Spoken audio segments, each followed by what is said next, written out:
I just noticed. Now we're live. It did that to us. We're live now. At least you caught it with 2 minutes in instead of Well, like twice this week, it's buffered for a little bit. At least this week, it was like, hey, we're gonna buffer for 2 minutes and then put you on live, instead of, hey, we're gonna buffer for a half an hour and put you on live. So this is Running Point on YSN, and brought to you by Greenwood Chevrolet in Austintown. Anthony Hartwig, alongside Ty Bartell, and we are going to be joined today at 12:30 by John Matissi, the head coach of the Springfield girls basketball team. And it's going to be a fun day. We have picks, we have recaps, and much more. John Matissi is going to have to talk about his team's loss to Jackson Milton yesterday. Unfortunately, that's just the way the cookie crumbles. We scheduled them before we knew the results. So we don't like bringing up losses with coaches, but still a lot in front of the Tigers, as they are 10-2 on the season. And they still have another matchup with Jackson Milton, 2 matchups with Waterloo. So the MVAC is still wide in front of the Tigers. No harm done, but it was a big win for Jackson Milton. Yeah, no doubt. And I mean, it really puts a little bit of a log jam in there. But right now, I mean, if you look at it, it's Waterloo's to lose right now. If they could control their own destiny, and now obviously easier said than done. But yeah, it's going to be a wild ride, I think. And I think we're going to see a lot of teams interchange that top spot before the end of the season. And Waterloo is on all on their own at the top of the MVAC. They play Springfield on Monday. So buckle up, everybody. It's going to be a fun ride. Let's talk a little bit more about this Jackson Milton game and the win for the Lady Blue Jays. It was 64-60. They got the win. Chelsea Williams went off. 24 points for the senior guard for Jackson Milton. She was scoring from everywhere. She was driving really well, making a couple of tough contested shots, and also hitting a couple of threes too. So she was scoring from everywhere on the floor. You look at the rest of Jackson Milton scoring, and it was Kylie Wilson with 12, and Ava Darney with 16.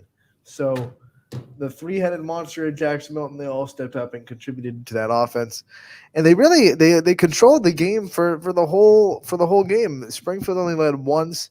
It was midway through the fourth quarter. They took a 53-49 lead, and then Jackson Milton bounced right back, came back, took the lead, and held on to it for good. 64-60, they got the win over the Tigers. Springfield dealt with some foul trouble. There were some stretches where J.C. Mullen wasn't on the floor, some stretches where Jamika Brungard couldn't be on the floor. So in those high-scoring players' absences, it was Kayla Lamorticella that really stepped up in their absence and got 14 points for the Tigers. Brungard had 12, and J.C. Mullen had 9. Yeah, I mean, and that's always a strategy that can work against you too. I mean, if you play a physical type of defense, the officiating crew is going to matter then on any given night. And a team like Jackson Milton's smart enough to recognize that if you're playing physical still, you're drawing fouls, they're going to play right into that, and they're going to put you into a bit of a hole as well. And this was an officiating crew that was on the whistle side more than the let it go side, which is fine. They were consistent throughout the whole night. You're going to get officiating crews like that, though. I mean, they're just same as umpires too. Like each one's going to be different, have a different strike zone as well, a slightly different strike zone. Each officiating crew is going to be a little bit more tentative to the whistle, and some are going to hold it a little bit more. So, yeah, and you know, like I said, as long as it's consistent, no problem with me. So they were consistent. They called a tight game both ways, but it was Jackson Milton. Oh, Brian, how you doing, Brian? We missed you, Brian. Can't wait till you get back. What I was going to do was we have a post-game interview with Chelsea Williams, the player of the game from last night. So we're going to hear what she had to say about Jackson Milton's big win over Springfield. Anthony Hartwig here with tonight's player of the game, Chelsea Williams. Chelsea, big win in the MVAC over Springfield. They came in hot. What did it take to get this win tonight? It took defense, honestly. I mean, that was probably the best man defense I've seen in my whole basketball career. We all played as a team. We stopped the best players. We stopped the other players from scoring. Ava Darney shut down inside. Kylie, Michaela, Carla, and me, we shut down the guards, and Michaela took the other forward, and we shut down the whole team. It was a really big team effort, I think. The whole story of this team all year has been 7 strong. You know, a lot of people say, "Oh, 7 players on the team, that has to be a disadvantage." You guys have used it as a rallying cry all year. A team win like this, if you said, what does it mean for this program? It shows that for the girls coming up, we are someone that they can look up to, and we show that we love basketball and we play it for the game. We don't do it for anything else. We have 7 girls, and they all care about basketball. And when we have that kind of family pact, it's all about winning and being a team. And that shows the future girls coming up that they can be a part of that. You guys got to play Boardman on Monday, a level up in basketball of Division I. How much did that experience help you guys tonight? We needed a game. We were searching. We were looking for any team. We had Maludic post about it, and we just needed a team to play, and we lucked out playing a team like that, like Boardman, and they really helped us prepare. They pressed us. They played hard man defense, and it really prepared us for the future games. How much is having Carla back on the floor mean to this team? I mean, oh my gosh. You guys were without her for a while. I know you struggled, but now she's back on the floor, and it's just a different team with her out there. She's our secret weapon. I mean, she does everything. She does defense. She does offense. She gets the ball. She gets steals. She gets rebounds. She does it all. And that's the kind of player that we need on our team in order to be a full team together. All right, with this win, you have a lot of goals ahead of you. What's it going to take to use this one as momentum and keep winning? We're using this game as a message to all the other teams that we're ready for them, and we're excited. We're excited to play every other team in the league, and we're just ready for tournaments too. Westerners. Sorry, I cut that a little bit short. Western. It was just Western. I was just saying Western Reserves next. She didn't have anything else to say other than thank you. But when you look at Chelsea Williams, 24 points for the senior, and she pointed that Boardman game was huge, and we said it yesterday. I mean, getting to play that level of opponent right before you play Springfield, they were ready for the physicality. They shut down really good players, held J.C. Mullen to 9 points. I think it was big for Jackson Milton coming off of that Boardman game. Yeah, absolutely. And that's a big win, too, inside the conference. And you got to figure it prepared them for it, too. Playing a team the level of Boardman, playing a Division I team like that it was a good opportunity for them. And they showed out in a good performance. And it obviously translated. So now Jackson Milton with 1 loss in the MVAC, Springfield with 1 loss in the MVAC, and Waterloo has yet to lose in the MVAC. So rest of this season going to get really interesting as we go along. Yeah, and I mean, like we said, Waterloo still has to play Springfield twice. They got to play Western Reserve 1 more time, got to play McDonald 1 more time, and I think still have to play Jackson Milton twice as well. Yep. And so does Jackson Milton, and so does Springfield. They still have everyone that they have to play. I mean, Western Reserve starting to prove that they're no pushover. McDonald beat Jackson Milton, so that's their only loss of the MVAC season. So we know that it's gonna be a tough sledding. Yeah, it's gonna be a gauntlet, and we expected that going into this season. So let's continue with our scores. Poland, they end the first half of the NE8 with an undefeated record in the NE8. They are at top of the league. They beat Jefferson 59-37. Yeah, and Poland looking really good, getting that victory last night, as we both predicted, and they said it was gonna be tough, and it's a tough place to play, but they looked pretty good. It was Morgan Kluchar that led them with 15 points. Katie McDonald had 10, and then 11 Bulldogs total scored in the stat sheet. So they had a balanced offense, propelling them to victory. South Range right on their heels. They keep pace. They win 40-21 at Niles, and they only have 1 loss in the NE8, and it was to Poland by 1 point. Yeah, and I mean, looking at all these games right now in this, it's, I mean, when you win these conference games and when you have these tough games like this, it's always going to be a test of wills too. And what we saw with the games going on last night, there's a lot of big matchups that had huge implications too. And we saw a lot of teams now inside the NE8 that have one loss now against each other, inside the MVAC that have one loss against each other. So these conferences are getting really interesting. This is one that you got on me. Struthers gets the win over Girard 55-43. A big win for the Wildcats, bouncing back from their close loss to South Range. Yeah. Oh, I won the night, almost took the lead, but yeah, those dang Clippers again. What did I say? But no, Struthers looking really good inside the NE8 now, and Chloe Nieder's shelling out, and they're getting a lot of help contributions on other areas of the court. I'm excited to see how the Lady Wildcats continue to perform this season. As we kind of figured, we were saying that inside the NE8, we knew South Range and Poland were going to be. We figured they were going to be up at the top too, because they have been for a while. But who was going to be that wild card team? We were thinking maybe Jefferson could be. We were thinking possibly Girard, but Struthers coming out again saying, we might have lost Elia, but looking at it now going into this season, some of these younger girls are stepping up. Chloe Nieder's a huge contributor, and I think the Lady Wildcats have to be looked at as the wild card now inside that NE8. Yeah, I think you're right. Garfield, they cool off the streaking Crestview team that had won 4 in a row, 53-28. They get the win. Jenna Smith with an impressive double-double, 22 points, 16 rebounds for Garfield. Like we said, you got to figure that game against Fort Fry has woken this team up and really made them realize what they are capable of becoming and what they're capable of doing, and coming out with a dominant performance against a team that was coming in red hot. The win that put Waterloo in the top, 57-16.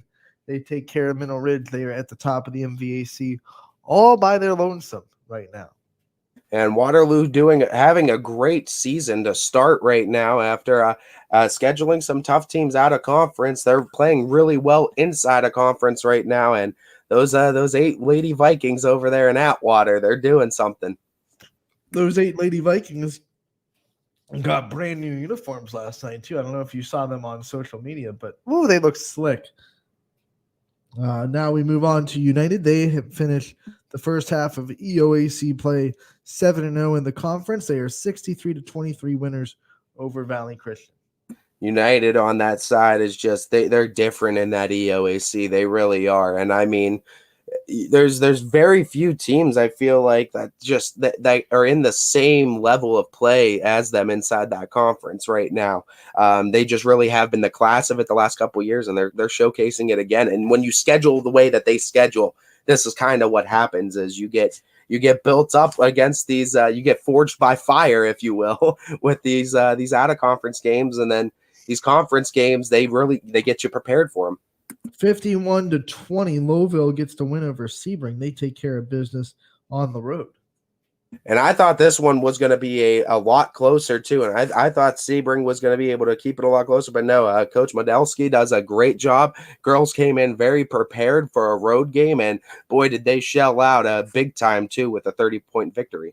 Who knew the fans were right? They were very lopsided in their fan voting that Lowville was going to win this game. And they were absolutely right. With the lopsided game, Champion taking care of LeBray, 67-25. Champion is on another level right now too, and LeBray kind of going through some offensive struggles. They're going to need to figure some things out, but as of right now, I think Champion really they're starting to roll right now, and they're looking good. Speaking of rolling, Liberty 51-11. They're still undefeated, 11-0 on the year. They get the win at Camel. This is honestly a Liberty team that is looking like world beaters right now, and very few teams. I think only really 2 or 3 teams I'm thinking of right now in those 11-game stretches that even came within, I think, 10 points, I would say, of Liberty. Or yeah, there were a couple. Garfield lost by 4. I think Western Reserve had it close at some point. Western Reserve was close. But I think Western Reserve might have lost. Brookfield was 2. They had to have a buzzer beater layup from Aaliyah Foster to beat Brookfield. Yeah. But Those Lady Leopards, man, they find ways to win, and they have that three-headed monster over there: Aaliyah Foster, Sienna Smith, and Demi Watson. And then you toss in all the other ones. Banks is another one. They have a great starting five, but that three-headed monster is capable of getting 20 any given night, it feels like. The Bears bear down. They beat the Tigers 48-25. Latonia gets the big win. And you know what? The Lady Bears are actually quietly having a really good season this year too, and beating the teams that they should, and they're really going up in the rankings. I think as far as building this program back up, Coach Ritz is doing a great job too. They'll have their second matchup with United on Monday. That should be an interesting one too, to see how they've grown and if they could keep this one competitive against one of the big top dogs in that EOAC year to year. Another one you got on me because you played the bad guy. I did. Against the banner. Harrison Central barely beats East Liverpool 38-34. They did barely beat them. I was also going off of scores previous to. I know it's hard to do that in conference because you usually predict 1-1, but the last score that East Liverpool had against Harrison Central was a little bit lopsided, so that just led into that picking. But still, I was really impressed with East Liverpool showing in that game, and that showed improvement, and a lot of improvement from the last game to this one. And you know what? That shows growth, and congrats to the Lady Potters for continuing to get better throughout the season, as every coach will say is the primary goal. Good news for East Liverpool. They were a lot closer this time against Harrison Central than last. So there's obviously progress in that program. And that's what you love to see, too. And any coach will take any sort of progress. Okay, now we go to Hubbard, and the Eagles got the 30-20 win over Lakeview. And this is the first time that Hubbard has 6 wins on the season since the 2012-2013 year. So they are reaching milestones this season. They were 7-16 that year, and they have got their 6th win of the year last night against Lakeview, 30-20. Anthony Romo was there, and he had the chance to catch up with both Slaveskos. He had the chance to catch up with Scott Slavesko, the head coach, and Peyton Slavesko, the player. So let's hear what they both had to say with Anthony Romo in their post-game press conferences.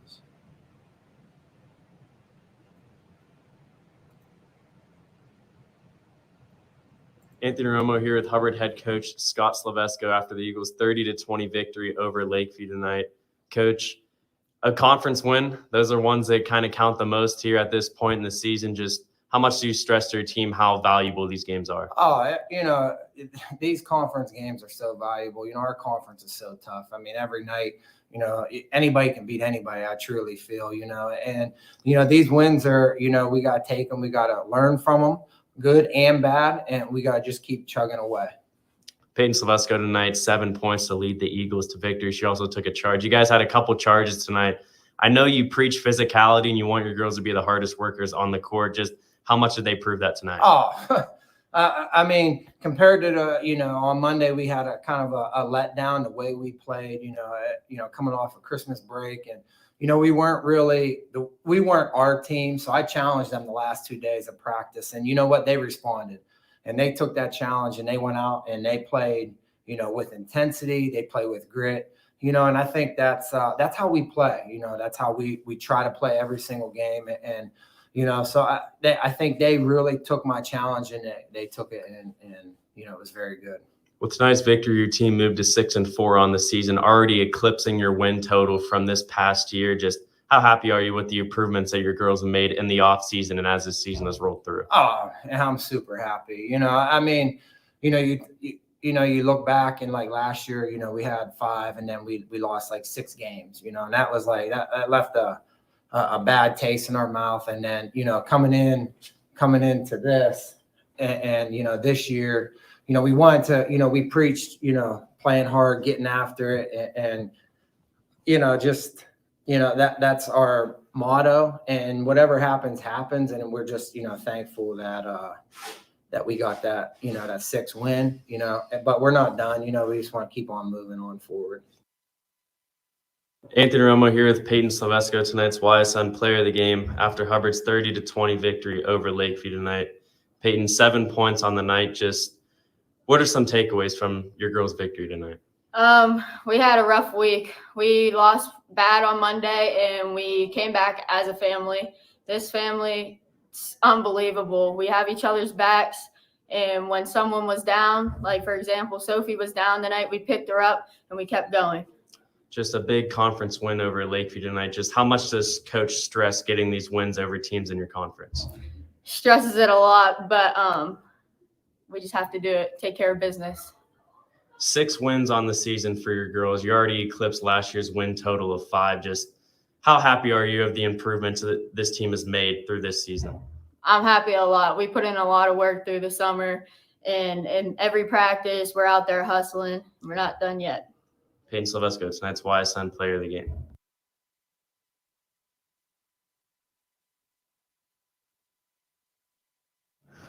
That was head coach Scott Silvesco and Peyton Silvesco, the player of the game, joining Anthony Romo after their 6th win of the season, 30-20 over Lakeview. And like I said, first time that program has 6 wins on the year since 2012-2013 season.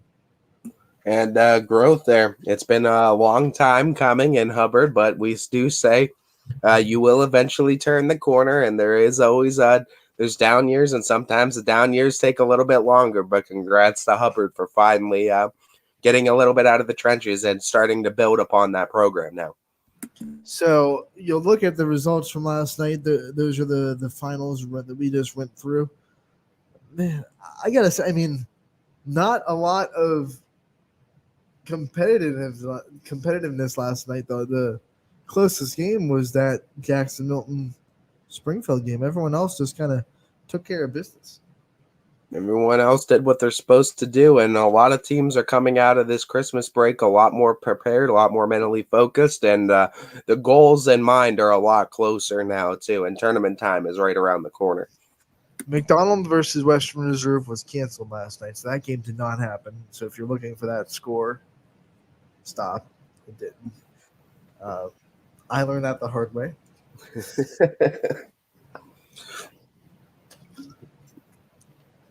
I go walking into McDonald's gym, and all of a sudden I just see Coach Matissi and Coach Kohler. They're practicing with their girls. And they go, "Man, what the heck you doing here?"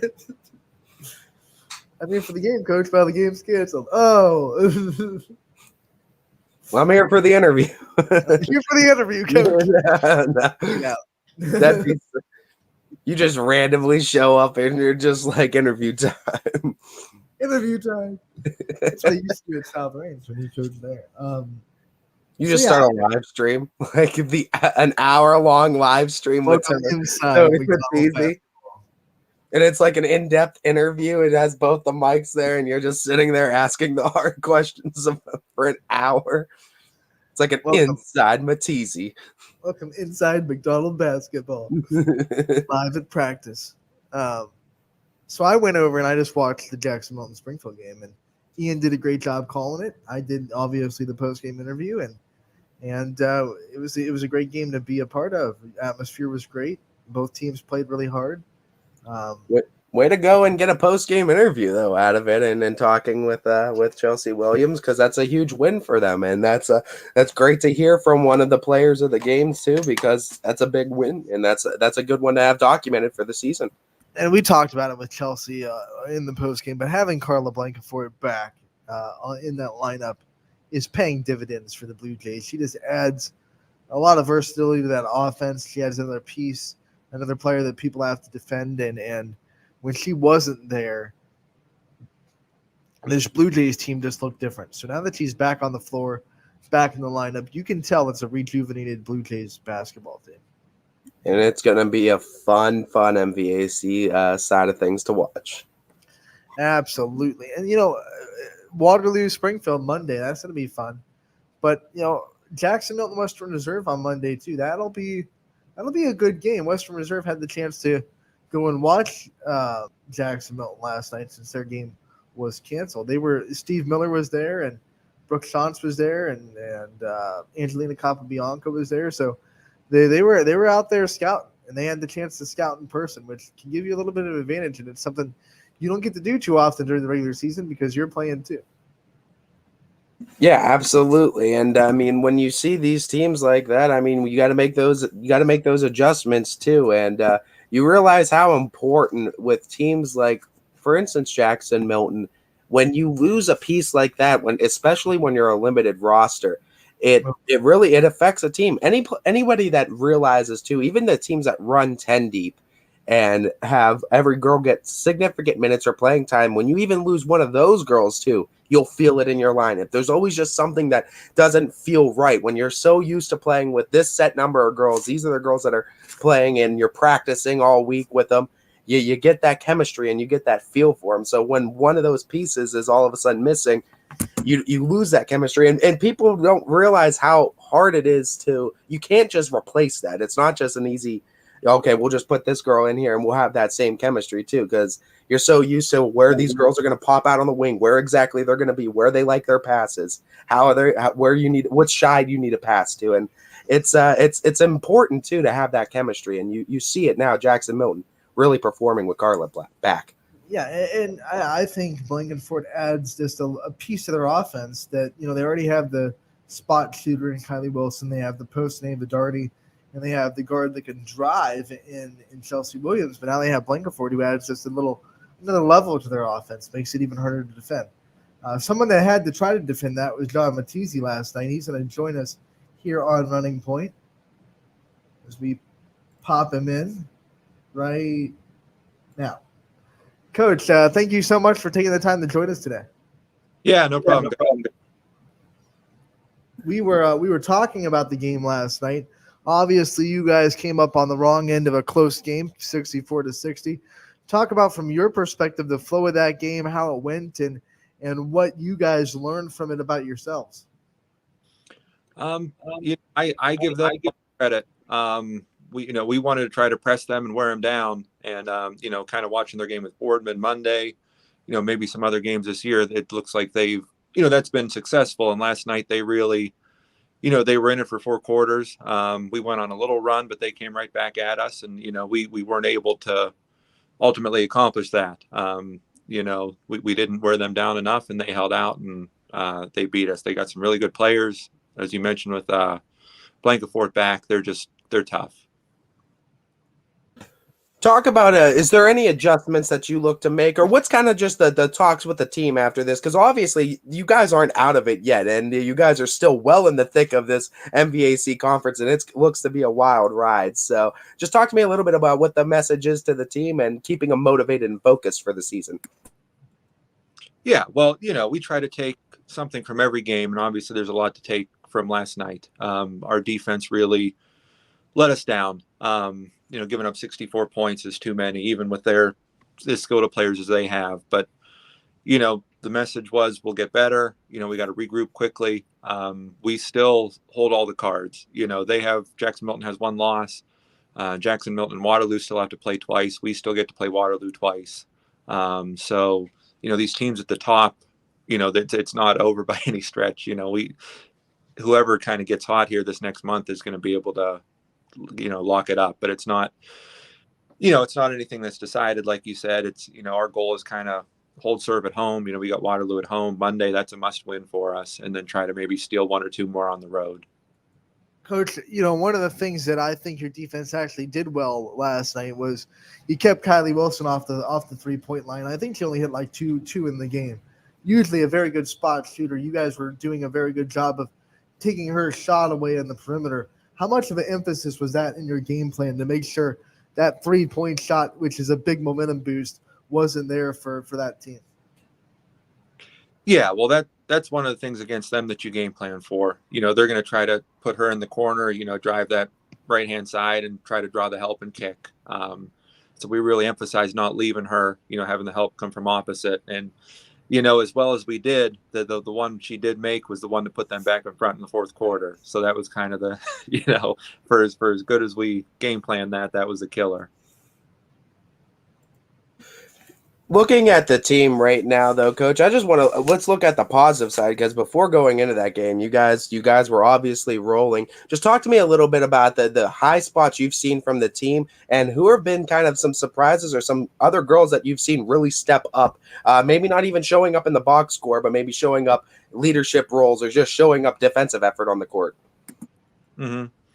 Yeah, we have a lot this year. I mean, obviously, JC Mullins, averaging 20 and 12. I mean, she's just been a beast for us. You almost take it for granted, her going out there and putting up big numbers. We made the move to put Maddie Lesniak at the point, maybe sacrifice a little of her scoring to run the show for us, and she's done a tremendous job. She's really the glue that holds us together sometimes. But you look at, other people, those are obviously the two that, we knew coming in. But the people that have stepped up, I mean, we've had freshman Jamika Brungard has been tremendous these last couple of weeks. I really think she's starting to put it together. As a freshman, she freshman mistakes obviously early in the season, but I mean, I haven't seen any mistakes the last couple of weeks. She's really played incredible for us. Another freshman, Mariana Toscano, is probably, she had shooting the highest percentage on the team from three. She made a big one in overtime against Western Reserve Monday. And that's not even, mentioning our seniors. Kayla Lamorticella has been our leading scorer the last two games. When teams are kind of trying to take away some of our other stuff, and then our other senior Grace. So, I mean, girls coming off the bench, Ava Vecchione. I mean, I could name everybody. Everyone's had really good flashes this year. Let's talk a little bit more about Kayla Lamorticella, because correct me if I'm wrong, but she's coming back to basketball, right? I mean, she wasn't, right? Yeah, she took a year. She had, I'm not exactly sure the story. I know she had a soccer injury, and she played as a freshman, sophomore, was battling kind of that injury bug, didn't play last year, and now she's back as a senior. Yeah. So she comes back, and like you said, the last two games when teams have really focused on stopping JC Mullen, trying to stop Jamika Brungard in the post, she scored 14 last night, and you probably aren't in that game without her 14 points that she was able to score. Talk about how important that her leadership has brought to this team. Yeah, definitely. Just having, another person that's been there, been through it, a senior. I mean, she's played, she's started varsity games prior to this year. So it's just to have somebody else that you can put in there and not have to worry about they're going to make, mistakes. They're not going to know what's going on. Just to have, I mean, teams everywhere, they're fighting for bodies. So, I mean, the more competent kids you have, the more numbers you have coming out, that's just, going to benefit you. I need to talk about these McDonald matchups that are going to be going on this season, because I feel like there's going to be a little bit of a. We got one. Yeah, we got that one. I want to talk about it now, because you get to have one at home, you get to have one on the road.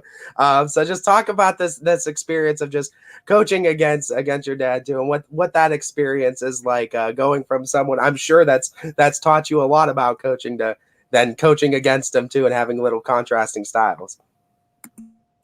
Yeah, I mean, obviously you said it. We grew up in the gym with him. All my brothers coach. My brother Zach's with me. My brother Mike's out at Southeast.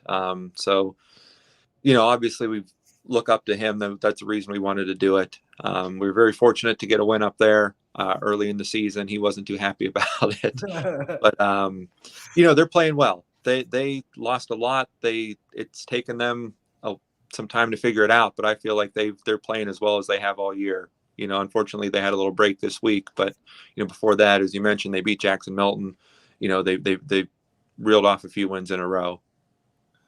What do you think the biggest coaching lesson that you've learned from your dad has been over the years, as he's guided you through your coaching journey? It's funny. It's not, when I first started, it was, I coached with him.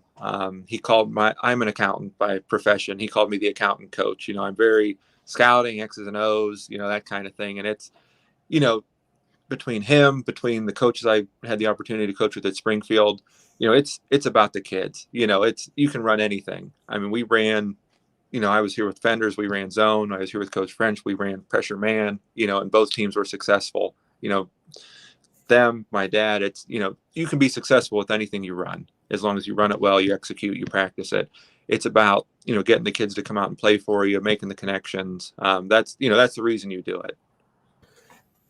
Talk to me about going into this Springfield athletics culture, which we know is full of diehards, a great community and great support. Talk to me a little bit about, from your perspective going into it, what it means to be a Tiger and what you hope to add also to that culture and to this group of young ladies. Yeah, well, as I mentioned, I was very fortunate to get the JV boys job 7 years ago now, under Coach Fender. 2 years with him, 4 years with Coach French, and just the amount of support that we get. The administration's tremendous, and it's just, it was a no-brainer when the girls' job came open. I don't think I would have applied for a head coaching job anywhere else. It was just such a good place to coach. You get tremendous support, and now we're just, trying to keep it going. There's obviously expectations. We started out the season good.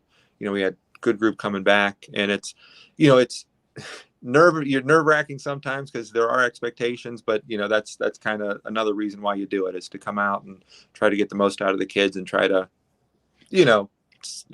accomplish your goals for the year. Let's preview this matchup with Waterloo. As you've touched upon it, it's one of the ones that you need to win if you want to keep pace in the MVAC now. Waterloo all alone at the top, undefeated in the MVAC so far. Talk about what you've been able to see from them and what you think the challenges they possess, and then what it's going to take on your side to get a victory on Monday night. Yeah, they have two tremendous players, Couts and English. Just really, either one of them go coast to coast, take the basketball and score it. And they're going to be a handful to stop. And then obviously their defense. They've been holding teams. They held Middle Ridge to, I think, 16 or 17 last night. They held McDonald down to, I want to say, 13 points earlier in the season.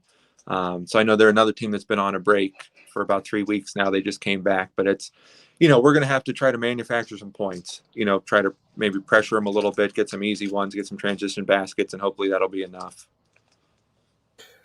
Looking at the grand scope of things now that we're entering to the second part of the season, post-Christmas break, just before tournament time, a lot of conference play happening.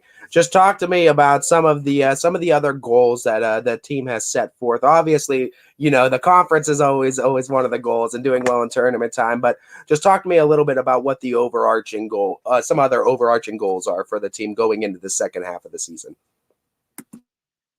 Yeah, well, you said it. That's our main goal, is to win the league. We have our individual meetings before the season starts, and that was something that we talked about with the girls, something that some of them have said. Everyone has kind of individual goals that we're trying to hit that I won't get into, but the big one for us is the league. We're undefeated at home. We want to try to win all our home games. That's something for us. That's important. That feeds into winning the league.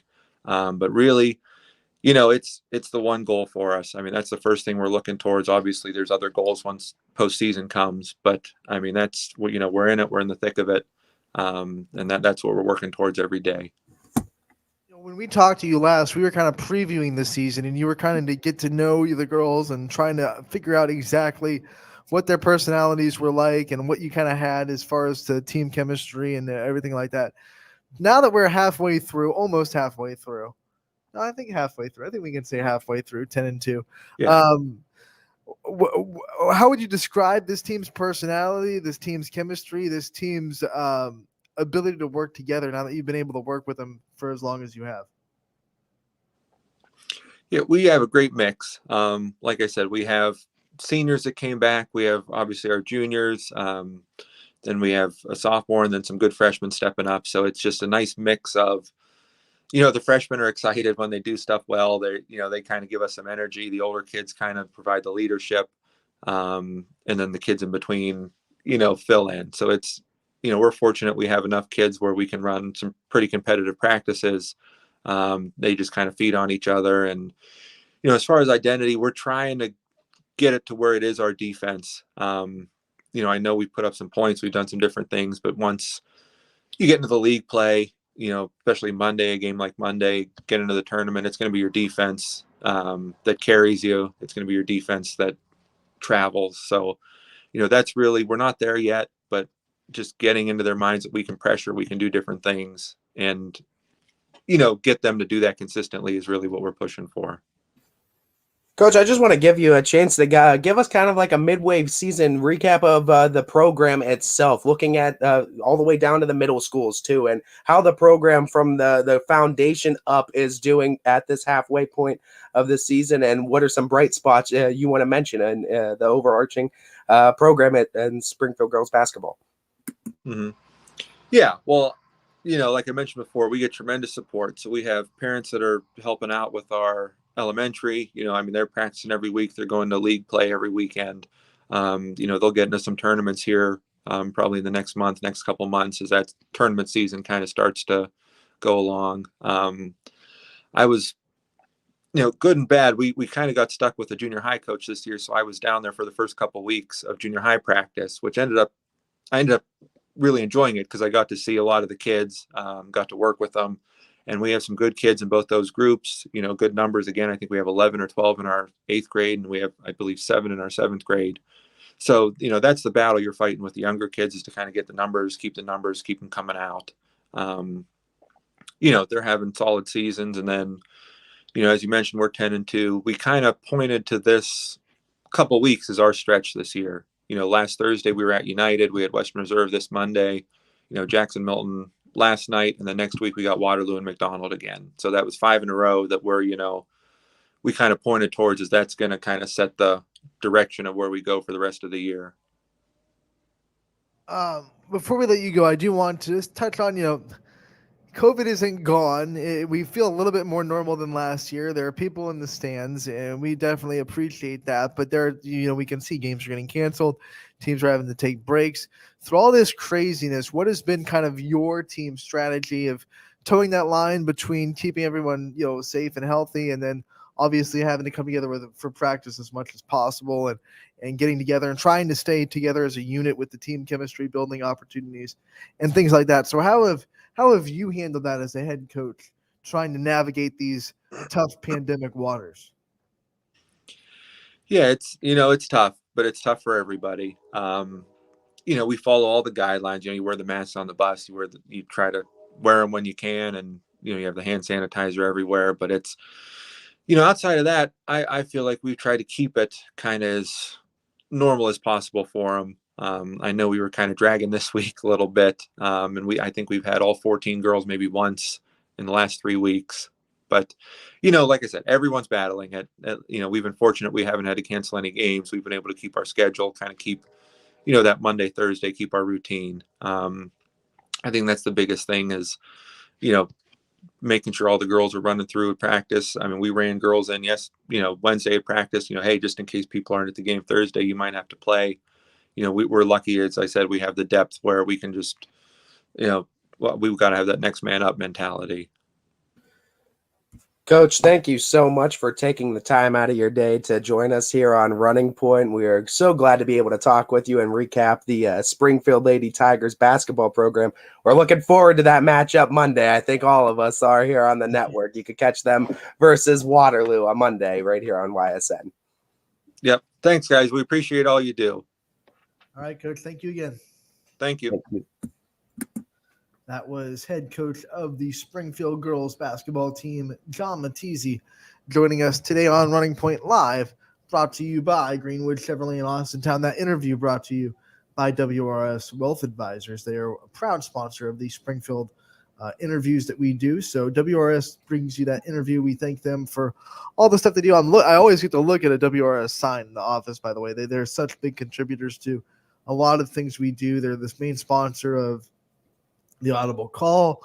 And last year when we were doing pay-per-view for football, WRS, remember, is the sponsor that stepped up and let basketball be free to the fans during the pandemic of 2020. So couldn't thank WRS enough and all of our wonderful sponsors at YSN. And it's another opportunity to plug them. Yeah, absolutely. As we thank all of our sponsors as they do a tremendous job and not only supporting us, but helping support these area athletes, these area schools, these area communities, and really exemplifying what our 3 pillars are all about too. and they're staying loyal to their communities, and we like to give it all right back to the communities as they give it all right back to us too, as all love here at YSN. Speaking of, let's hear from some of our sponsors. We'll take our first break of the day on Running Point. Be back with more. Once again, Running Point brought to you by Greenwood Chevrolet in Austintown. New things happen all day. Some are good, some not so good. In today's complicated world, while you're busy working, playing, and living life, we're busy helping you make sense of the day's news. And there's only one place where it comes together with clarity, context, and accountability. It's 21 News at 6 with me, Madison Tromler, and Derek Steyer. 21 News at 6. It's what the day's news really means to you. Welcome home to a home made homier with Baird Brothers Fine Hardwoods. Inspiration starts at BairdBrothers.com and is turned into reality when high-quality hardwoods are delivered right to your home. Baird Brothers has the latest design trends, shiplap and skinny lap interior siding, antique oak rustic flooring, and, well, you'll find them all at BairdBrothers.com. Ordered easily, delivered conveniently, enjoyed comfortably. BairdBrothers.com. At Greenwood Chevrolet, shop with confidence knowing we're ready to go the extra mile for you. With the largest selection of used vehicles in the Valley, backed by the Greenwood Advantage Warranty. Every one of our vehicles has undergone our own 126-point inspection, so it passes the most important inspection, yours.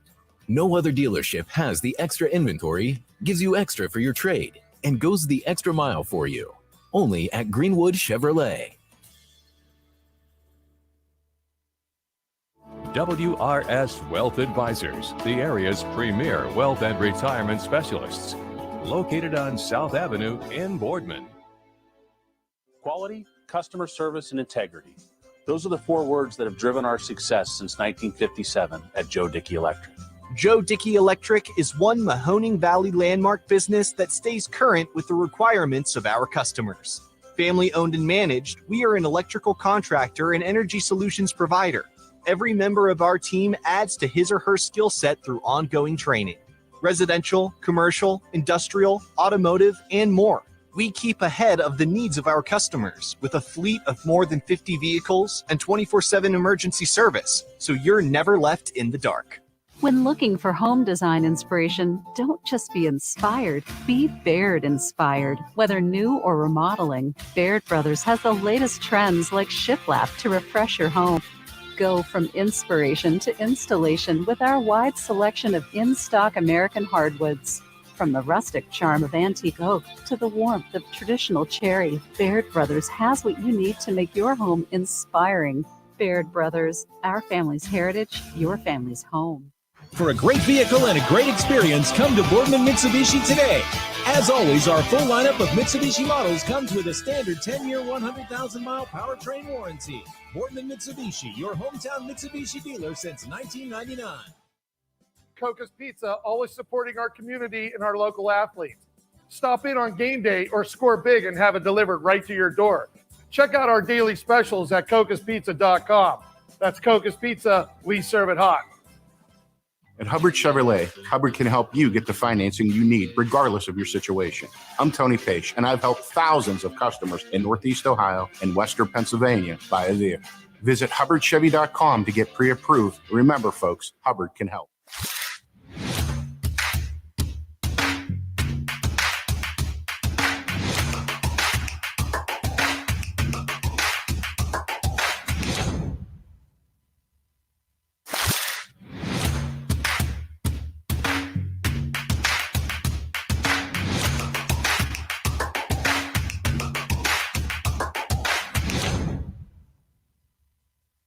You're not waiting to see what the world has in store for you. It's more about what you have in store for the world. All you need is the opportunity. All you need are the resources of a large university and the advantages of a personalized academic setting where you can experience new worlds in the arts and sciences, business, and education and make them your own. We are where you shape your future. We are Youngstown State University and proud.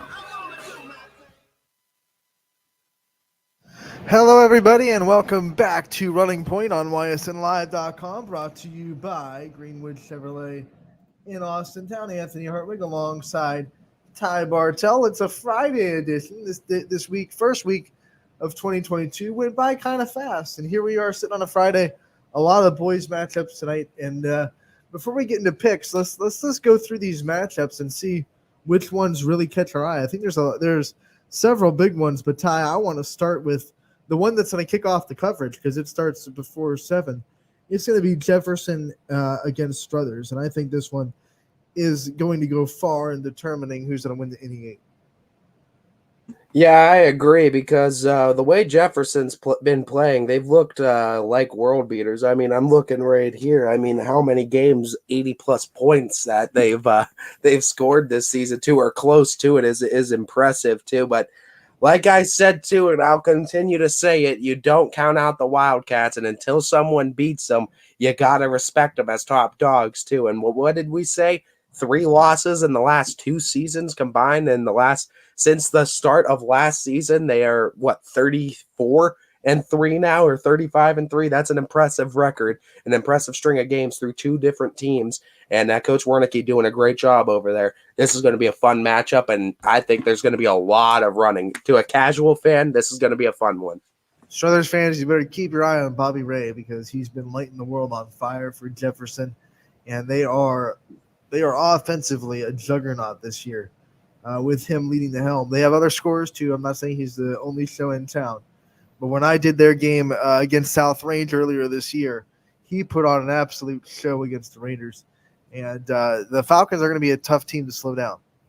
Oh, no doubt. I expect this one to be very fun, very physical at times, and both these teams can do a lot of things well. So this is going to be a fun game tonight on the network. You go through some more matchups. Austintown Fitch at Boardman. That'll be real fun.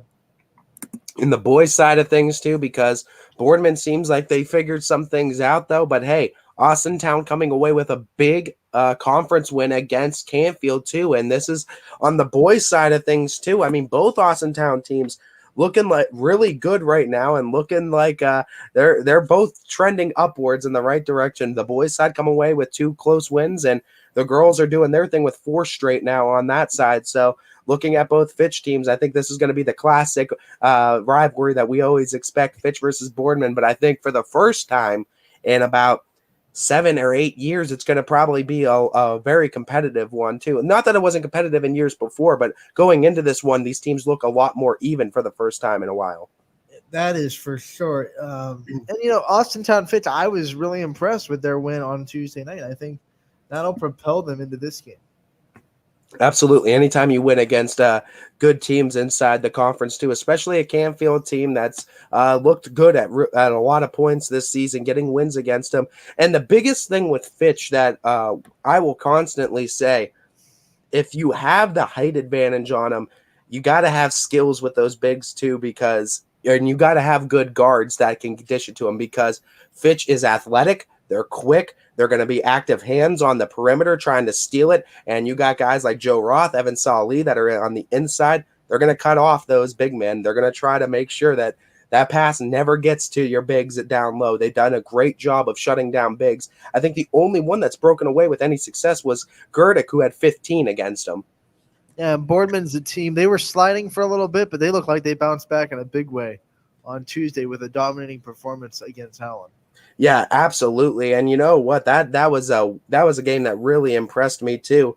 And right now, I mean, you look at it, so it's Fitch and Boardman that are at the tops right now so far with one conference win. So I know it's really early, but this one is for top spot. Right now, yeah, as of right now, obviously, Fitch has to play Harding twice. They're gonna have to play Canfield. Canfield's there too because they only have 1 loss in the league as well, I believe. Oh yeah, Canfield only has 1 loss. Howland, I believe, only has 1. Or did they already play Harding? Everyone has 1 loss. Yeah, everyone has 1 loss, and then I think Boardman and Fitch are 1-0, and I think Canfield and Howland are 0-1. And I don't know if Harding's played any conference games yet. I don't believe so because they're running on string right now because Fitch has to play everyone in the conference their next few. So I think they play Boardman and they're going to play Howland and then Harding too, and then So it's all in a string. That's how the AAC's done it, though, at least.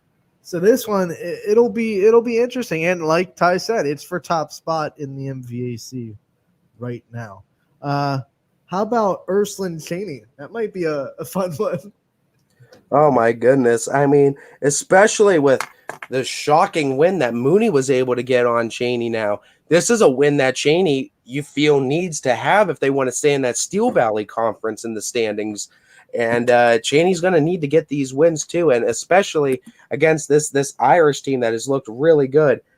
I think what the matchup I'm excited for is that point guard battle, though. You got Isaiah Williams on one side too with Cheney, and then on the other side Terrence Pankey. I mean, this is going to be fun watching these two drop dimes, watching these two get their own too throughout the night. I think these two are going to be battling constantly too on the defensive effort.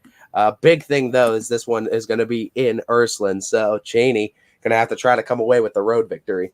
Another interesting thing, I wasn't able to kind of get the film and watch the Mooney Cheney game, but I'm really interested to know what Mooney did so well on defense to hold this offense to 38 points on Tuesday. I mean, that's a big offense, and usually the teams that have beat them have just outscored them. No one's been able to really slow that offense down, and other than Boardman early in the season, but Mooney did. Yeah, and you know what? Congrats to Mooney too for finally figuring out the piece to the puzzle to Cheney. But the biggest thing was you gotta be disciplined when defending them too, and you gotta make sure you cut off those spots too, because they're constantly moving the ball. They're trying to get open. They're creating off-ball screens. They're working a lot when they don't have a ball, and that means you need to be working that much harder on defense, keeping up, staying with them, cutting off those passes, not letting them get that motion as much like they like to do, because that's how they create their open shots. I think this Gerard Poland game is going to be a good one in the 8. We talked about Struthers Jefferson, but Gerard, a team up and coming. And Gerard's looked really good. Poland's one of those tests they have to pass. They obviously that their blemish is a lopsided loss to Jefferson, but if Gerard can get this win over Poland, they can kind of keep themselves above water and at the heels of the top teams of the NE8. Yeah, and this is also a game for Poland that if Poland wants to be inside this NE8 competing for it, you feel like this is one that they kind of need to have as well. So I think this one's going to be very competitive too and sneakily good. Big thing, though, for Poland is this one is going to be at Poland too. So having that little extra oomph of the crowd behind them tonight, I think is going to play a huge factor. Going through the rest of the lineups, I think LeBray Liberty is going to be a really good game tonight, especially since LeBray, once again, there was a stretch in the middle of the season where you saw some scores that made you ooh, but they didn't have their whole lineup. They have their whole lineup now. They're winning at a good pace. They're beating teams handily. They dominated Brookfield on Tuesday night. So I think this LeBray Liberty game is going to be very good. Yeah, and I mean, the way guys like James Davis has been playing over there at Liberty too, up for big dog candidates as well. Yeah. I mean, he's looking really good in Liberty, beating teams like Ursuline too as of recent. They can go into any game and beat anybody. I truly believe that. It just depends. They've been a little bit streaky too. They have their good nights on offense. They have their bad nights on offense. But their one thing that's consistent is they play a very athletic, hard-nosed type of defense too, in your face constantly, and they could keep up with a lot of people. The biggest thing is what they're going to do on offense too. They have a good night. They could beat anybody. 2-point loss to Struthers is really the only blemish they've had in the last couple weeks. And that's not even that bad because Struthers, I think Struthers is still way better than everyone else thought they were going to be coming into the season. I think a lot of people were thinking this is a Struthers team that wasn't going to be as good. And I mean, Metzger was a heck of a player, but to kind of take away what Coach Blanche says too, and what he says all the time, yeah, you might not have that big sexy name in there, but all those other players on that Wildcats team, they can work and they can ball too, and they've looked really, really good. Coach Blanche just likes to squeeze in Big Sexy into all of his interviews. Yeah, that's Coach Blanche's nickname. We got to get him a shirt that says that. Got to get like one with like him just. I can't do that. Oh, I shouldn't have done that, Ty. Oh, there, Anthony popped his shoulder. No, I really did. Like today I woke up and I cannot go past like this point. Are you looking? I can't raise it any further. My shoulder is jacked up. Like I use my arms a lot, and it's finally caught up to me. So I got to get that looked at because it hurts. We go back. Where were we were talking about Liberty LeBray, right? Yeah. Okay. Lost my train of thought. How about Western Reserve McDonald? McDonald coming off that big break. They're 2-1 in the MVAC. Western Reserve's 2-2. You got to think for the Blue Devils, McDonald's side, they get this win. They can keep their pace in the MVAC. If Western Reserve wins, it clogs up that middle and makes them both 2 lost teams. Yeah, Western Reserve did come out to play against Springfield. Just wasn't enough, but Coach Zorinsky did deliver, and those boys did go out. They gave a competitive game to the Tigers as well. And this is going to be one where both teams are kind of in the same position. Both have some significant wins on the season.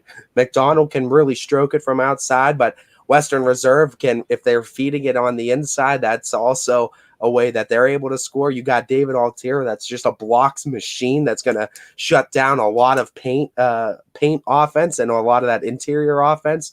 But that might play right into McDonald's favor too, because you got guys like Gregory Constantino that can shoot it from about the parking lot if he wanted to. So it's going to be a fun night tonight, I think. And this one's another one of those dark horse matchups too that, hey, if you're looking for a game kind of casual that you want to watch, you're going to see 2 teams run and gun, quickly trying to score, 2 playing good defense and being just athletic on the court. This might be one that you want to tune into.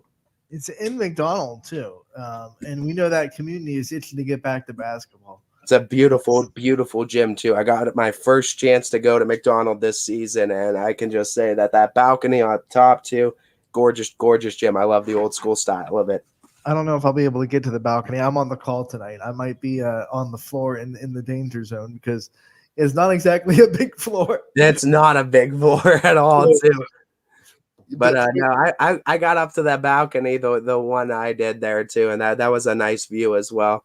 Pray for Anthony tonight because he'll be in the danger zone like Tom Cruise in Top Gun, and hopefully he doesn't get run over. That'll be a good game, though. I think you're in for a good one too, because you're gonna see McDonald. They love to shoot it from all over. Porter will shoot it too. Both the Porters will, and you got Western Reserve that is going to be able to. They could shoot it a little bit too, but they love to drive as well. So I think you're going to see a decent amount of offense in tonight's game. Yeah, and David Altier, we know he loves to dominate the post.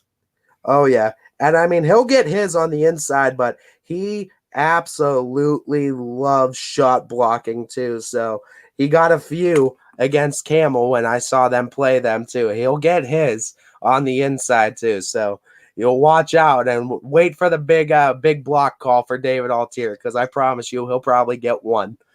Lowville going to Sebring, and Lowville canceled the game on Tuesday against McDonald. It was supposed to be McDonald's trip back, but as of now, everywhere I see, this game is on. So if you're a Lowville fan or a Sebring fan, this game's still on as far as we know. And Ty, you're going to be there in Sebring.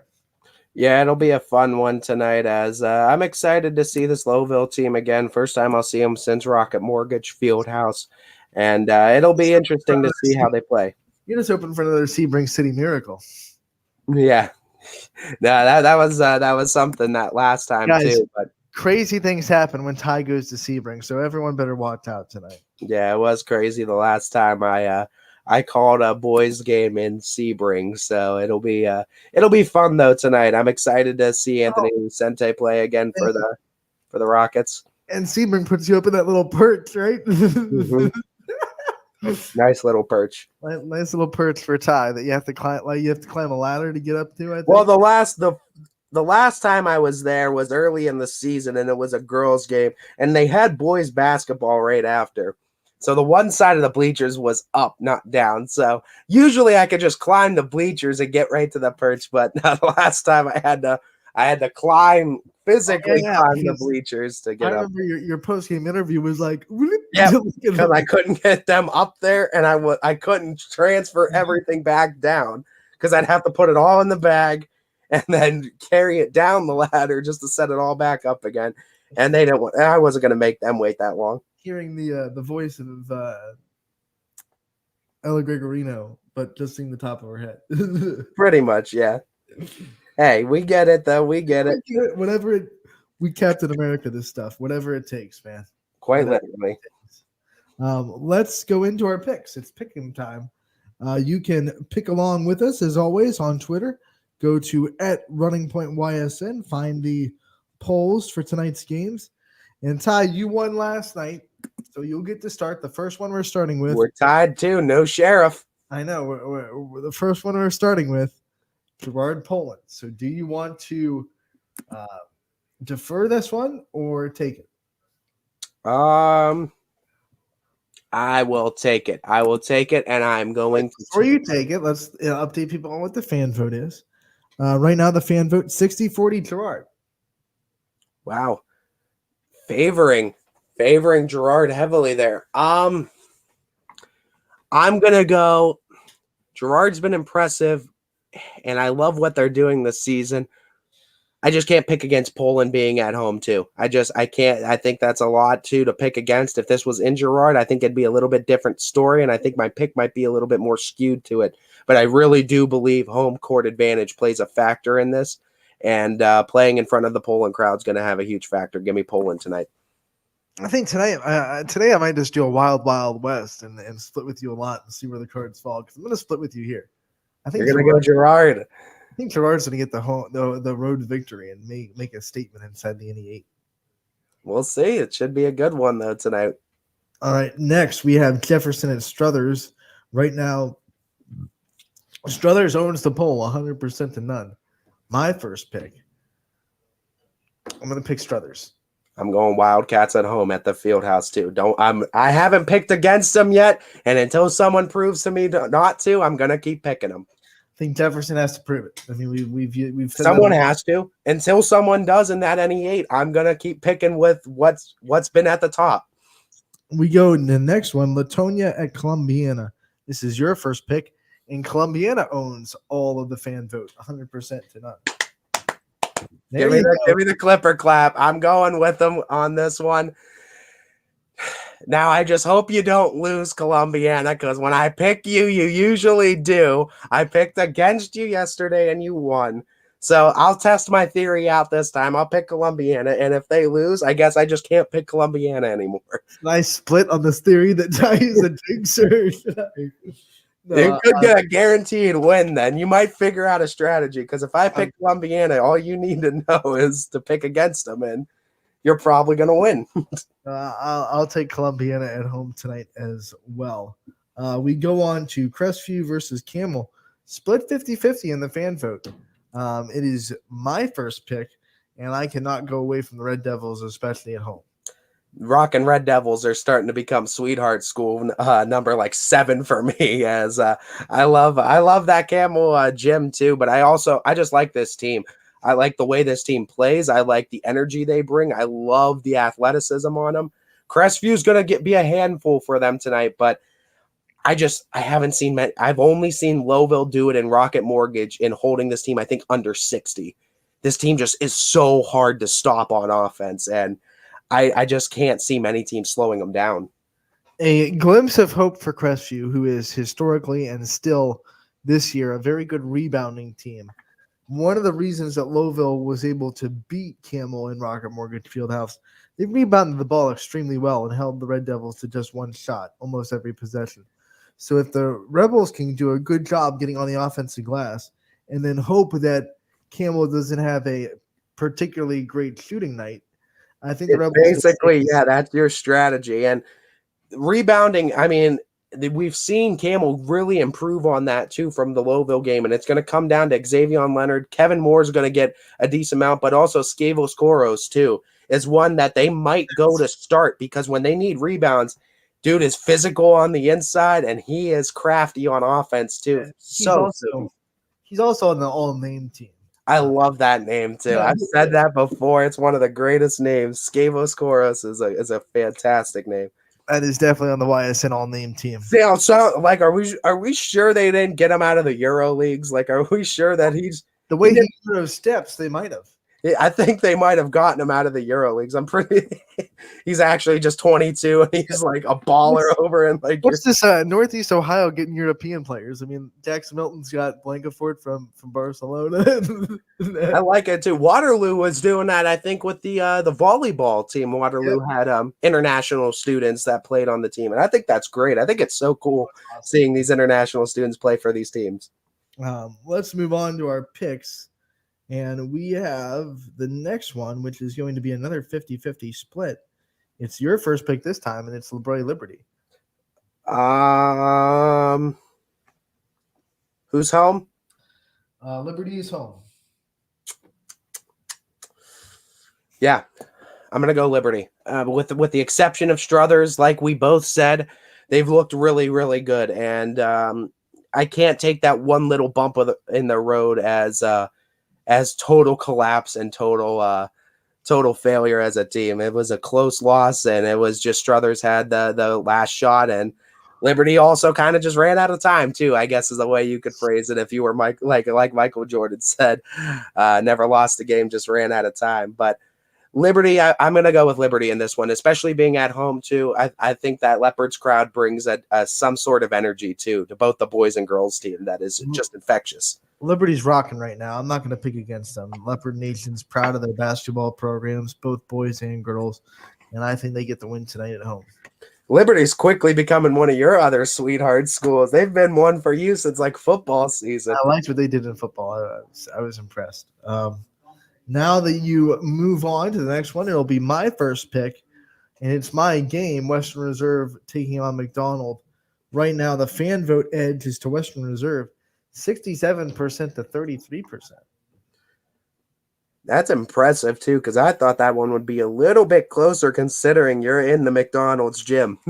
You're in McDonald's gym. That's the McDonald's. Like I said it like McDonald's. I said it like we're going to McDonald's. Let me order a Big Mac real quick. Going to the McDonald's gym. That's killing. Like that's really that's working against what you're trying to do. If you're like an actual McDonald's, having a gym inside your McDonald's, you have someone just on a treadmill while they're ordering a Big Mac. Eat the food that's not exactly the healthiest, but we're going to give you exercise stuff so you can work. They're setting you up for success. They're setting you up to eat more of their food. It's a knee-jerk reaction to the Super Size Me film. So, but no, the McDonald Blue Devils are home in this one too. Yeah. So that's kind of strange to see that as staggering. Maybe there's something they know that we don't. My first pick, and this one's tough because you never know how a team's going to respond from a break. And McDonald's been on break for over a week because they lost the game on Tuesday too. But they did play Grand Valley. They picked up Grand Valley. So they did get a game. It just wasn't on their home floor, and a lot of their fans not able to make that long trip. So they get back to the floor. They get back to their home fans. Everyone's going to be super excited to see this team back. 2-1 in the league. I'll go with the home team. Give me McDonald. Give me the Big Mac.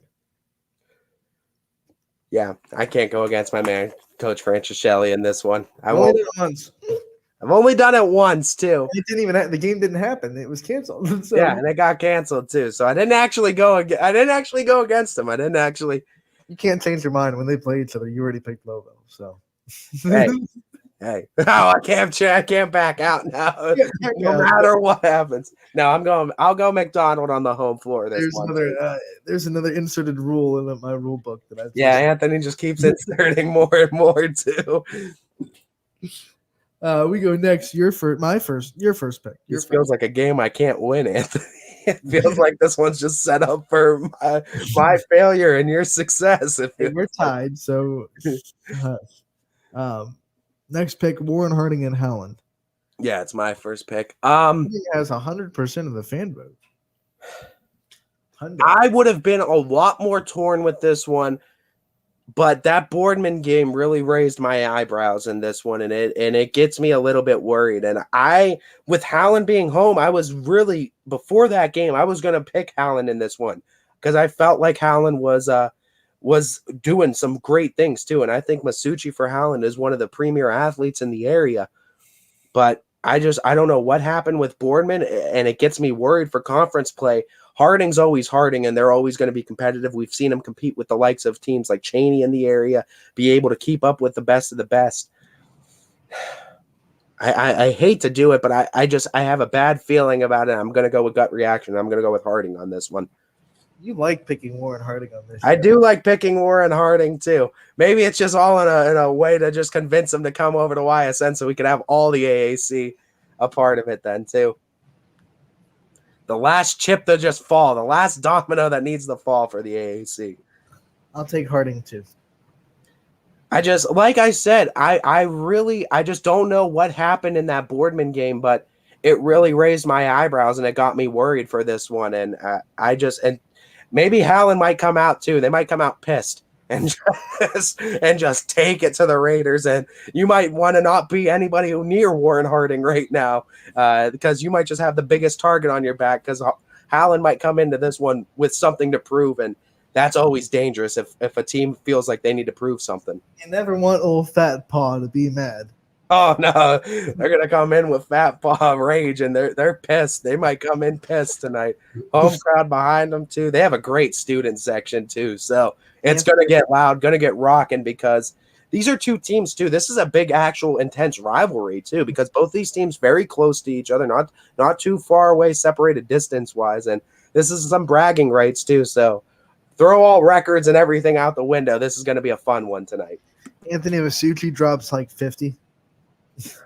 We have to bring him on then. If you drop 50, like we got to bring him on too. That'd be incredible. He'd be the second one to do it because Berdovich dropped 52 then. We should get him and Katie both on at the same time.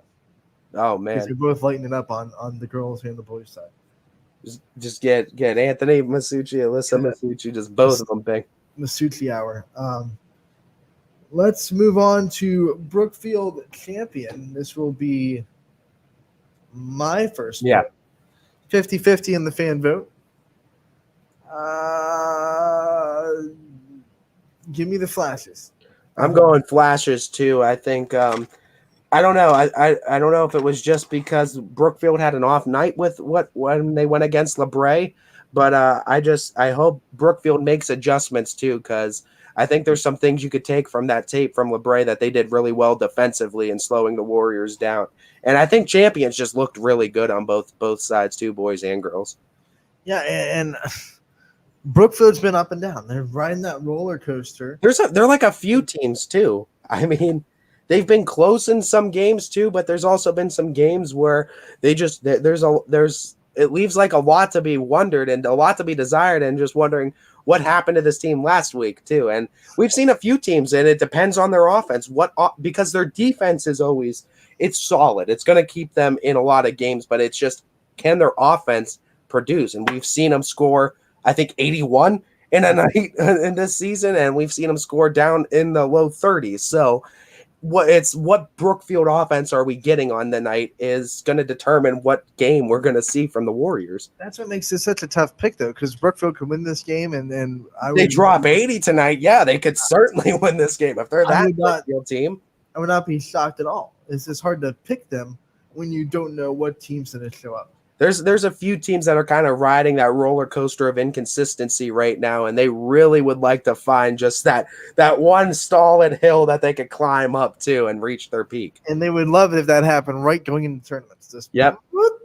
And that's when you ideally want to hit your peak. So, I mean, it's not panic time yet for any of these teams. All make the tournament. So the good news, if you're riding the roller coaster, there is a high spot, and if there will be, if you hit it at the right time, then you can make a deep tournament. If Brookfield can find that string of consistency on their offense that leads them to score in the upwards of 60, 70, 80 points a night, like I said, similar to that Liberty team, that it's the same thing with the Leopards, that if they're scoring big, they could beat anyone on any given night. All right, Ty, it is your first pick this time. And we move on to another poll that is 50-50. A lot of 50-50 splits today. It is Fitch. It is Boardman. It is in Spartan country. And Ty, your heart's got to be a little bit torn on this one. It is going to be torn. Also because Boardman being at home and Boardman doing what they did to Howland was certainly impressive. It was. But I'm going to go with the heart. I'm going to go with the first true love. I'm going to go with the Fitch Falcons, and I'll tell you why. They've dealt with height all season long. They've been able to go against it, and they've been able to adjust to it, as Mark Roth commenting, and his boy is a big reason why, too. Him and Evan Salih as a tandem pair on the inside. They do a great job cutting off the big men. And you know what? They're one of the most athletic teams I've seen this season as far as having multiple guards that could play point, multiple guys that could run it, multiple guys that will get it down the floor and score in transition quickly. And they're going to be up in your face pressing you defensively the full 32 minutes. Unless they need to back off in a zone, they're going to be pressing you because they have the athletes to do it. I was impressed with the win against Canfield. Keep the train rolling, Falcons. I'm going Fitch in this one. Now, let me tell you, this one's tough. This one's tough because Boardman bounced back on Tuesday, and they were sliding for a while, and they kind of got this big momentum-building win, and now they're back home. I just got to figure those 60-59 victories. But Fitch looked very good. But it was still a game that could have gone either way. It could have. The last two could have. Fitch just came on the winning end of the last two. Correct me if I'm wrong. If Fitch doesn't hit those 2 free throws, Muckleroy hits a game-tying 3, right? I mean, at the buzzer. And that's the biggest thing, too, is Fitch – the teams are going on runs, too, and Fitch has had chances the last 2 to close games out. Teams get back into it a little bit, and if they can just figure out how to put that dagger away in that fourth quarter, they could beat teams by a lot. And I agree with Mark Roth. This is going to be one where you're going to see these two teams running constantly. And if you saw the 2 games last year on the network, you know that. And I think DJ was there on the call for one of them. This is going to be for the casual fan. Like I said, tune into this one if you can't make it in attendance, because it's going to be very fun to watch. A lot of run and gun basketball. They've both won close games, too. Absolutely. And, I mean, this AAC is going to be so competitive this year.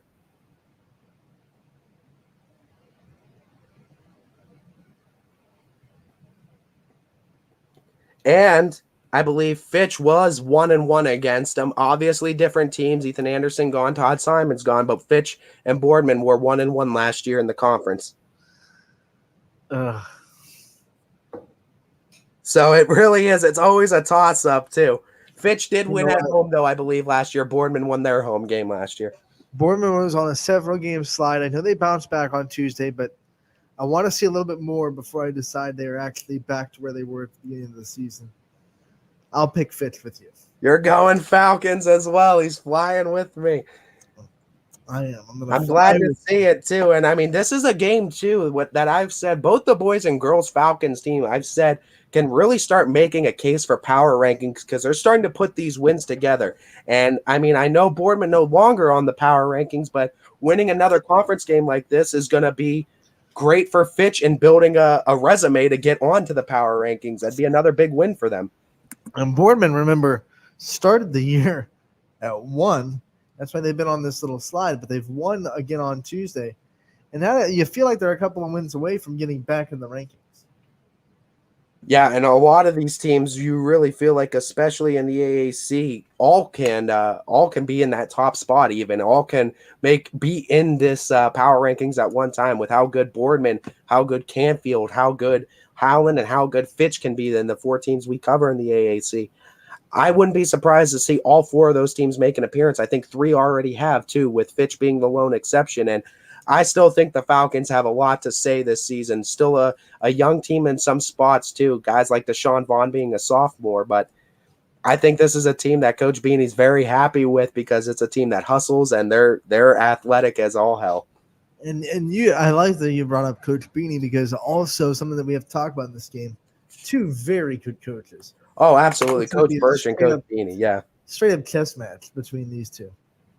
And that these are two of the better coaches in the area, two of the better coaches in the AAC, and doing a great job for both programs too. And Fitch on the upswing, and Boardman coming off of a win, both coming off of conference wins. And like we said, these are both teams that are 1-0 in the conference, so technically it's for a top spot too. But this is one, if you grab this win, you're 2-0 in the conference, in a conference that only has 5 teams, 4 that you have to play in 8 games. Starting off 2-0 in the conference would certainly be in the best interest of either the Spartans or the Falcons.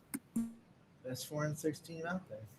I believe that too. You look at their 6 losses, they were in every single one of those games too, and it's one of the most athletic teams I've seen in this season. Yeah, they have so much athleticism. They start adding these basketball skills to it. This is going to be a tough team to beat. All right. We're going to take our next break here on Running Point, pay some more bills, hear from more sponsors. But don't go anywhere. We'll be right back with more picks next on Running Point, brought to you by Greenwood Chevrolet in Austintown. Just let me got to make myself full screen. Oh, Anthony. I know. Every customer has a story, and at Greenwood Chevrolet, we are committed to making sure it ends with you in the right vehicle. I get to be part of somebody's adventure, whether it's buying a car for the first time, helping them get approved, or finding the perfect car for their budget. I'm proud that people trust me with their finances. They trust me to take care of them, and they trust me with their story. I'm Tracy, and I'm ready to go the extra mile for you, only at Greenwood Chevrolet. Working with your family can be stressful at times, but because they're family, you know that you're going to get a loving, honest answer, even when things don't make sense to any problem. Dealing with Medicare can be confusing and overwhelming. That's why here at Myers Family Insurance, we do our best to give you honest and caring answers to all of your questions.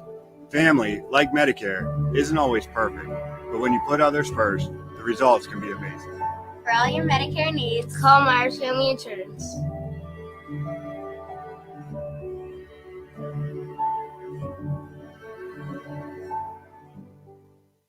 It's storm season. I think we're under the gun for some heavy storms over the next couple of hours. And Storm Tracker 21 is ready. This is probably the one we're keeping a closer eye on. On air. And locally, we're going to have a lot of eyes on our area. Online. All right, let's talk high-risk futurecast and the timing of this weather. On social media and on our app. Notice we'll have scattered showers on Thursday. Stay ready with Storm Tracker 21. The severe weather threat now through around sunset this evening. Hi, this is Tommy Clem, owner of WRS Insurance Solutions. WRS Insurance Solutions is a local independent agency that specializes in life, Medicare, long-term care, and disability products. Call us at 330-953-3722 or visit us at wrsinsuranceSolutions.com to learn more. Good luck to all the student athletes in the Valley.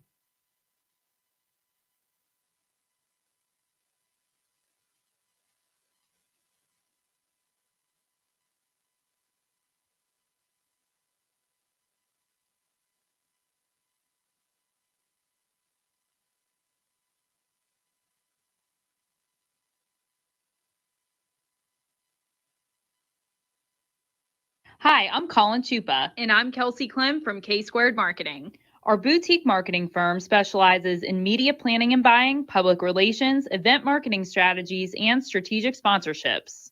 We can integrate our services with your existing game plan, or we can be your entire marketing team.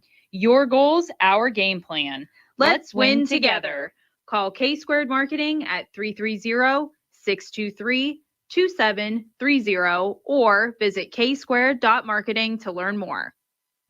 Jimmy Sutton here, Director of Isle, Purple Cat, and Golden String. We are happy to support YSN and two of my favorite people, Scotty Mincher and Super Dave O'Malley.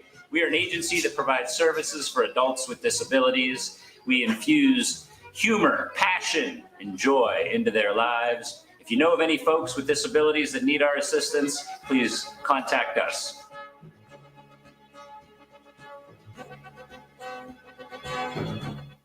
Your teams work hard and give it all they've got. Well, so does ours, because 21 Sports and YSN give you extra effort when covering local sports. 21 Sports and YSN, winning coverage of our Valley's teams.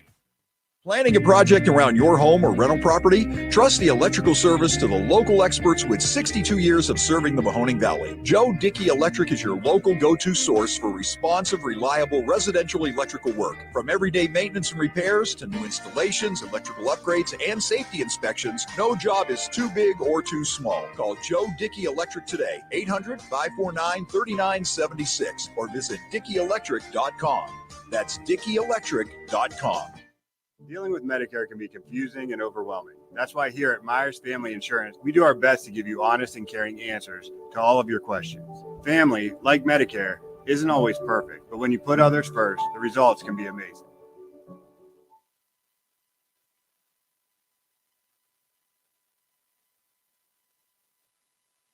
Welcome back to Running Point, Friday edition on ysnlive.com, brought to you by Greenwood Chevrolet in Austintown. Anthony Hartwig alongside Ty Bartell, and we have some breaking news in the studio brought to you by Coach Modeski from Lowville, reminding us that the boys game tonight has been moved to a varsity-only game starting at 6 o'clock. And I just got the text from Quinn on that one too, and I appreciate the heads up too, Coach Modelski, as we love getting those breaking news too from all these coaches too, and make sure we're there on time. And noted, and I will make sure that I'm still there.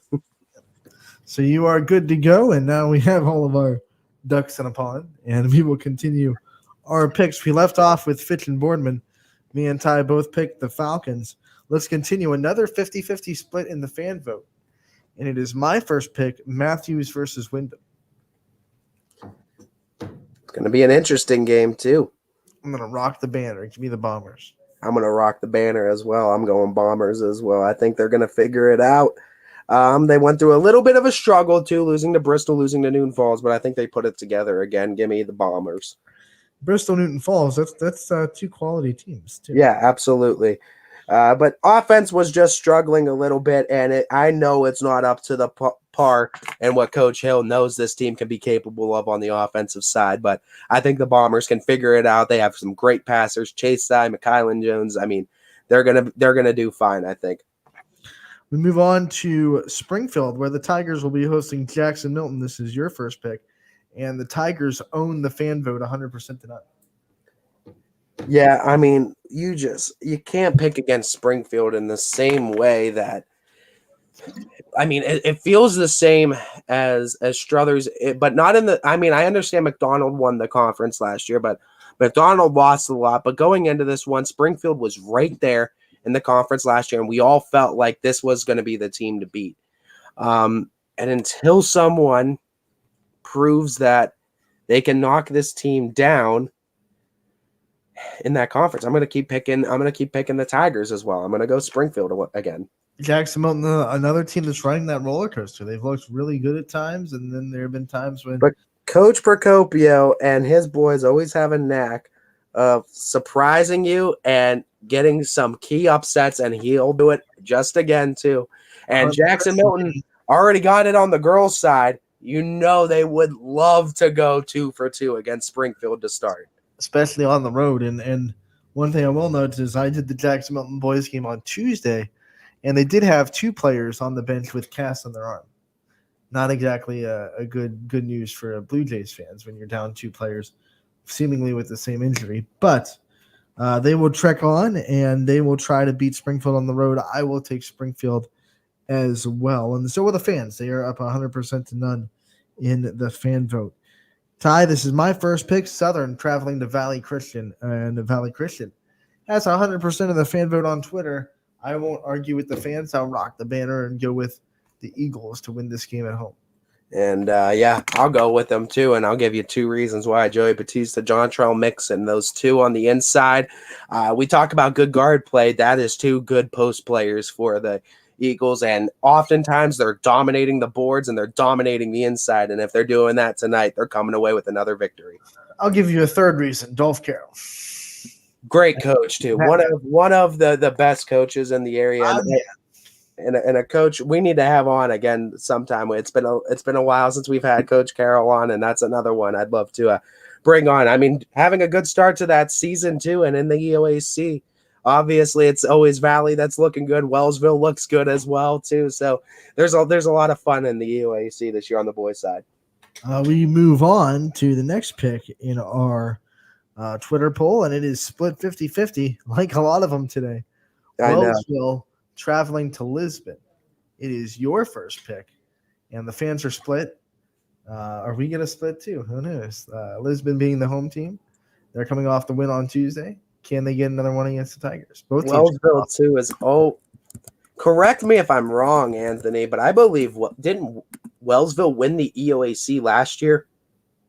Who was the EOAC champion last year? I feel on the boys' side, I feel like it might have been Wellsville. I could be wrong. You asked me after Quinn left the Yeah, I know. Quinn would have been the one that knows it. This one's tough because Wellsville usually and Bug Thompson usually have great squads over there too. But we've talked with he's typing away, I hear him. Yeah, I know. I wanted to see something. Okay.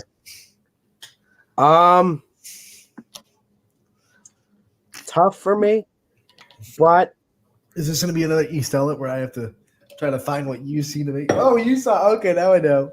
Well, both teams are 6-2 going into this one too, and it makes it hard because even against similar opponents, it's been similar scores too.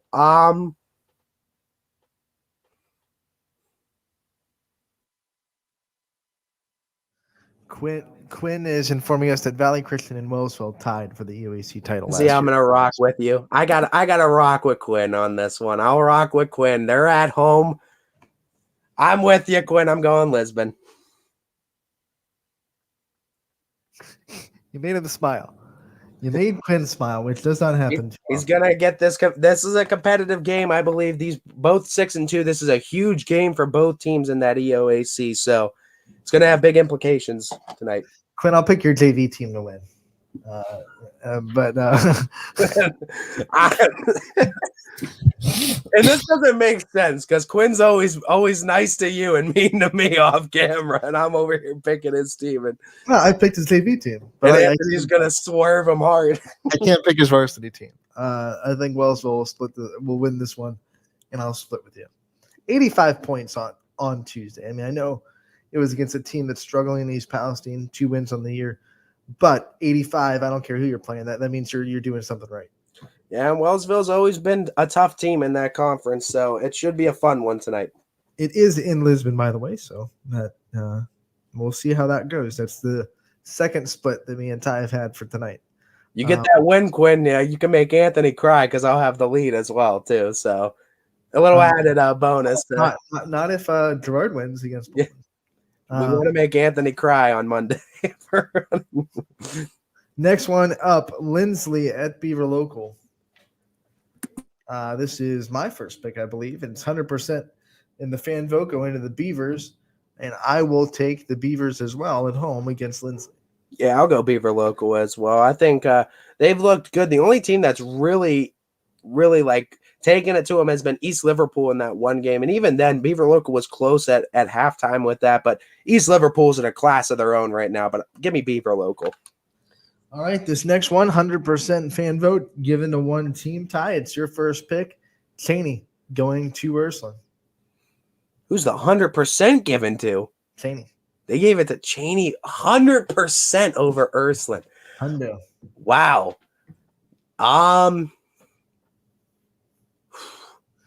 This makes it so much tougher because of what Mooney did to Cheney recently.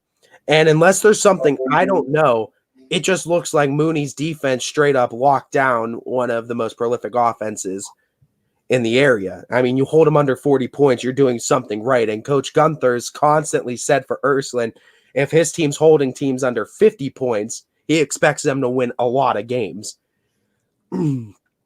So if Ursuline has that same sort of success Mooney had defensively against Cheney, I think they're gonna come away with the victory.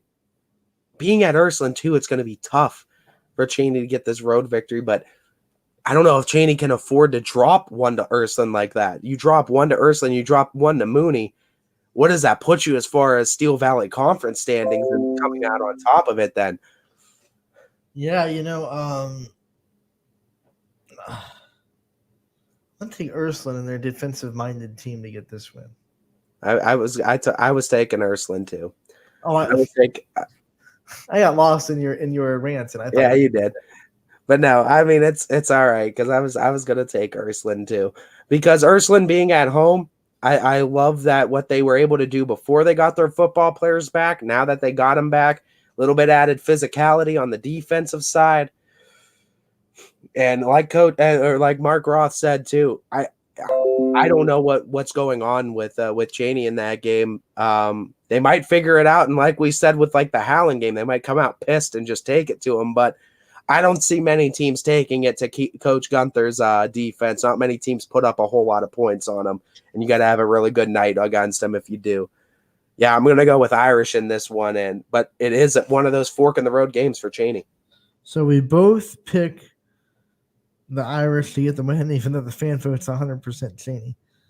We move on. We're zigging, and they're zagging. My first pick, East Liverpool taking on Edison in the Potter Fieldhouse. East Liverpool is the number one team in our power rankings. I'm not going to even touch going against them. So, inside of the Potter Fieldhouse that's just the cherry on top of the entire Sunday. As far as just like you want to go up against the number one ranked YSN team and they get to be home. It's like that's too much. I can't go against what's gotten them there. Go East Liverpool. Oh, Mr. Potter, get the win. United going to East Palestine. This is your first pick, and the fan vote is 100% swayed towards the Eagles. Yeah, United's basketball program's always looking good every year. I think East Palestine not doing bad though, not at all. I mean, they're building that program back up, but I just think United's a little bit further along in that. Like I've said too, they've kind of been there competing for the last couple. I'm going to go United in this one. Both teams lost on Tuesday, so it'll be United trying to bounce back. One of them's going to get back on the winning ways. I think it'll be United. I'm going to take the Eagles. It's a nice thing with basketball too, like football. I mean, don't get me wrong. I know everyone loves their football too, but when you go off of a loss, you got to wait so long to get back out on the court, back out onto the field. I should say, saying court. I'm so in the basketball mindset where it's like basketball. You got a few days too. You could get bounced right back, and we could see situations like this where someone's guaranteed to win that are both coming off of a loss. Someone's guaranteed to get right back on track. So that's what makes it even better for baseball. I mean, you'll lose baseball. Exactly. You'll lose one day. Hey, we're back at it tomorrow. We'll be and fun. The beautiful thing is with baseball is that and softball, there's no way of predicting because you're always going to practically have the same 11 guys out on the field for football, both defense and offense. You're usually going to have your same starting five in for basketball, maybe the exception with one. When you have that, softball's a little bit different. Obviously, softball you usually have one, maybe two in a rotation pitching wise, but baseball it's looking different every single game. It looks because you're having a different pitcher and just that on the defensive side. I am not looking forward to pick them for baseball because who's got to keep up with baseball. Who's pitching tonight? Who's going to start? What is that? I think a certain pitcher on the Falcons is going to have a little extra zip to his ball. I think someone's been commenting that knows someone on the Falcons. Yeah, someone that's going to have a little bit of extra zip on his fastball this year, I think. Zip, nice zip. Yeah, a little extra zip on it. Even though he's technically going to be my rival, then at that point he'd be my rival down here. Then at that point, but I'm excited for that too. That's going to be fun. But no, I mean basketball. It's going to be exciting. We'll continue on with our picks. We're running out of time. We can and Mark Roth is saying that he can't wait. Oh, I'm sure. I can't wait to be up there with you, Mark. We continue with the picks and we venture back into the NE8 as Lakeview travels to Niles. This game split so much like so many of our polls today, split 50-50.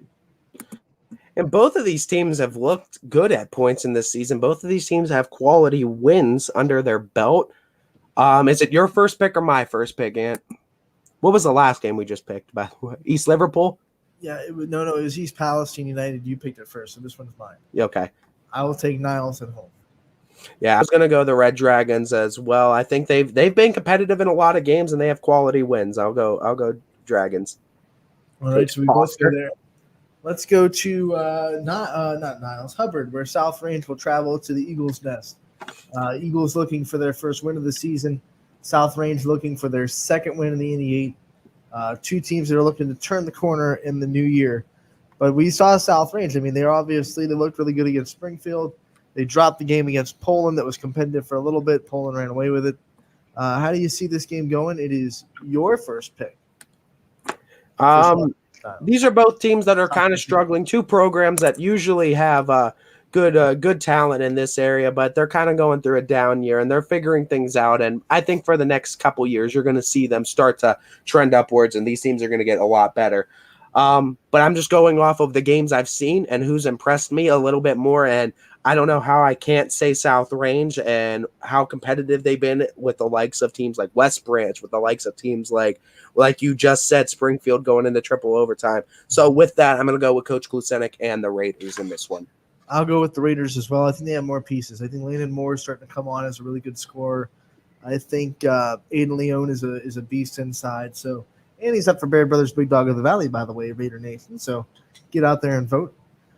And yeah, absolutely. Next week, vote 39 more times. For Anthony. Yeah, Anthony is still steaming over yesterday's poll. Anthony can't believe he just barely lost that. If you didn't watch the show yesterday, we do our Price is Right challenge with the Baird Brothers voting every week. And we basically look at what the total between boys and girls is at the start of the show. We pick a number. Whoever's closest without going over by the end of the show wins.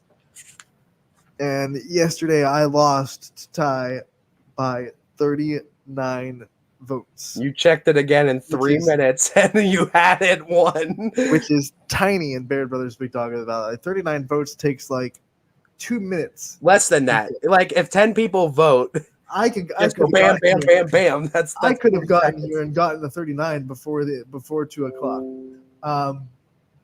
So I was not happy, to say the least. But we will continue. But you did win, or you kept it tied. You still didn't lose your lead in your pick'ems yet. Didn't lose my lead yet. You've held it for quite a few weeks now. Yeah, we move on. Your sweetheart school, although you've had a lot of them, Waterloo, will be traveling to Mineral Ridge. It is my first pick. This fan vote split 50-50.